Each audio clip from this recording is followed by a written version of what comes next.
안녕하세요. 신유한국 목사입니다. 오늘은 2월 11일 목요일입니다. 오늘 읽으신 말씀은 마태복음 26장 57절에서 75절 말씀입니다. 이제 예수님께서 군인들에게 잡혀가게 되었습니다. 그러고 나서 이제 대지수산과 그리고 많은 사람들이 모여있는 곳에서 심판을 받게 되는 그런 상황이 벌어지고 있습니다. 예수 그리스도를 붙잡고 나서 그들을 가야바, 대지상에 있던 가야바로 끌고 갑니다. 그리고 많은 사람들이 모여 있었고요. 그리고 예수님의 사랑하는 제자였던 베드로도 그 광경을 멀찍이 쫓아가서 그 주변에서 예수님께서 어떤 심판을 받고 계시는지 살펴보는 상황들이 보여지고 있습니다. 오늘 말씀을 통해서 이제 많은 사람들은 예수 그리스도의 잘못된 부분에 대해서 거짓으로 고발하는 그런 상황들이 벌어지게 됩니다. 그런 상황들을 통해서 이제 많은 사람들이 거짓된 그런 말을 했지만 그런 명확한 잘못을 말하고는 있지 않습니다. 그런 상황들이 반복적으로 이야기가 나오게 되었고요. 그 이야기를 통해서 그 모습을 지켜보고 있었던 베드로, 예수 그리스도가 어떻게 될까라는 그런 고민을 하게 되었습니다. 그런데 그 옆에 있던 한 여인이 베드로를 향해서 그렇게 말하고 있습니다. 너희도 그 당이다. 너도 예수와 함께 다니던 사람이 아니냐라고 그렇게 질문하게 됩니다. 그러자 베드로는 깜짝 놀라게 됩니다. 왜냐하면 자신을 알아보는 사람들이 있다라는 것 때문에 이제 본인도 이제 군사들에게 붙잡혀야 되는 그런 상황이 벌어질까봐 베드로는 참으로 고민하게 됩니다. 그래서 베드로는 그 여인을 향해서 그렇게 말합니다. 내가 그를 알지 못한다라고 그렇게 외면을 합니다. 그리고 그 자리를 떠서 좀 더 멀리 예수님에 대해서 지켜보게 됩니다. 그런데 그 여인이 또 베드로에게 와서 반복적으로 이야기하고 있습니다. 내가 살펴보니까 너도 그 사람과 함께 다니던 사람이다. 그렇게 말을 합니다. 베드로는 동일하게 그렇지 않다라고 이야기했고요. 그리고 그 여인이 또 한 번 얘기하자 우리나라 말로 내가 예수를 알면 손에 장을 지져 라는 말을 통해서 자신이 예수님에 대해서 전혀 알지 못한다라고 그렇게 말하고 있습니다. 그러고 나서 이제 닭이 울게 되었다는 것입니다. 어쩌면 베드로는 마지막 만찬을 통해서 예수님께서 닭이 울기 전에 내가 나를 3번 부인하리라는 그 말씀이 생각나게 되었습니다. 어찌 보면 자신은 절대 예수님을 대해서 부인하지 않겠습니다. 자신은 온전히 예수님을 따라가는 그런 믿음의 삶을 살겠습니다라고 고백했지만 그러나 현실은 그렇지 않았다는 것이죠. 현실은 그렇게 연약했고 그 연약함 때문에 예수님을 부인하게 되는 그런 삶을 살았다라는 것이 오늘 말씀을 통해서 우리에게 주어지는 말씀입니다. 어찌 보면 우리가 믿음을 가지고 있다고 하지만 그 믿음이 어떤 문제와 어떤 상황들, 환경 가운데 그 믿음을 고백하지 못하는 삶을 살아갈 때가 너무나 많습니다. 그 믿음보다는 나의 안위를 더 기억하고 더 생각할 때가 많다라는 것이죠. 오늘 말씀을 통해서 주님은 우리 가운데 우리의 믿음이 무엇인가라는 것에 대해서 말씀하고 있습니다. 우리의 믿음이 우리가 놓지 않는 주님께서 함께 하시는 그 믿음인가 아니면 상황과 환경 때문에 변화될 믿음인가 우리에게 말씀하고 있습니다. 베드로가 자신의 믿음이 온전히 지키지 못하고 결론적인 부분들은 베드로의 그런 회개를 통해서 다시금 하나님 앞에 귀하게 쓰임받는 그런 제자로서의 삶을 살게 되었지만 그러나 그런 과정 가운데 예수 그리스도를 부인했던 그런 삶을 통해서 우리가 살펴볼 수 있는 것은 우리도 그와 같이 연약한 존재라는 것이죠. 우리가 하나님을 붙들고 하나님 앞에 거하지 않는다면 베드로처럼 예수님을 부인하며 살아가는 인생의 삶을 살 때가 많다는 것을 기억하며 오늘 하루도 우리의 믿음을 주 앞에 내어드릴 수 있는 우리 친구들이 되기를 주의 이름으로 축복을 드립니다. 기도하도록 하겠습니다. 사랑하는 이가 충만하신 하나님, 하나님께서 우리를 사랑해 주시고 우리의 마음과 우리의 생각 가운데 더 주님을 기억하며 나아가게 주여 인도하여 주옵소서. 예수님께서 고난을 당할 때 베드로도 그와 함께 그 자리에 있어서 나도 예수를 믿는 사람이다라고 고백을 해야 되지만 그렇게 하지 못함으로 인해서 그가 좌절하고 넘어지는 삶을 살아가는 것을 살펴보게 됩니다. 예수님, 우리도 이 땅 가운데 살아갈 때 우리의 믿음이 그리스도 안에 거하며 그 믿음 가운데 살아갈 수 있는 우리의 모든 친구들이 될 수 있도록 주여 인도하여 주옵소서. 예수님의 이름으로 기도합니다. 아멘.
여러분 안녕하세요. 신영구 목사입니다. 오늘도 동일하게 말씀을 묵상함으로 인해서 주님께 더 가까이 나가는 우리 모든 친구들이 되기를 주의 이름으로 축복을 드립니다. 오늘은 마태복음 27장 1절에서 31절 말씀을 통해서 이제 총독이었던 빌라도 앞으로 가서 재판을 받는 상황에 대해서 그려주고 있습니다. 특별히 우리가 어제 말씀을 통해서 이제 대제사장 가야바 뜰에서 예수님께서 심판을 받게 되었다라고 그렇게 말합니다. 이스라엘 사람들은 그 사람을 죽이는 권한이 갖고 있지 않았습니다. 그래서 이 예수님에 대해서 재판을 받게 되었지만 그 재판의 결과는 중요한 것이 아니었고요. 이 재판의 결과는 이제 로마 총독이었던 빌라도 앞에 예수 그리스도를 데리고 가서 판결을 받아야 됩니다. 그리고 그 판결대로 행해야 되는 그런 모습들이 일어나고 있습니다. 오늘 말씀을 통해서 그 사건이 일어나기 전에 먼저 일어난 사건이 바로 유다의 자살 사건입니다. 가룟 유다는 자신의 스승이었던 예수님에 대해서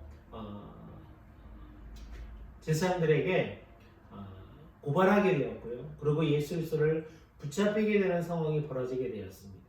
그는 30을 받고 예수님을 팔아넘겼는데요. 다시금 대제사장 앞에 가서 그 돈을 다시금 돌려주고 자신은 스스로 목매어 죽게 되는 상황이 벌어지게 되었습니다. 그가 예수 그리스도께 다시 돌아가서 베드로처럼 회개하며 그렇게 나갔으면 더 좋았겠다라는 소망이 있었는데요. 그러나 그는 그와 같은 일들을 하지 않았고 이제 삶을 망하게 되는 그런 상황이 벌어지게 됩니다. 그 사건이 있은 이후에 이제 많은 사람들은 빌라도 앞에 가죠. 그리고 빌라도가 예수 그리스도에 대해서 재판을 하게 됩니다. 많은 사람들이 잘못된 그런 고소를 하게 되었고요. 그 고소에 대해서 빌라도는 알게 되고 자신이 예수를 죽일 제목이 없다라고 생각을 했습니다. 그런데 명절날이 되면 한 사람을 놓아주는 그런 전례가 있거든요. 그 전례를 통해서 빌라도는 예수 그리스도를 놓아주고자 하는 그런 마음이 있었습니다. 그런데 사람들이 예수를 십자가에 못 박으라고 그렇게 외치고 있었다는 것이죠. 많은 사람들은 그 예수 그리스도를 십자가에 달려 죽이라라고 그렇게 외쳤다는 것입니다.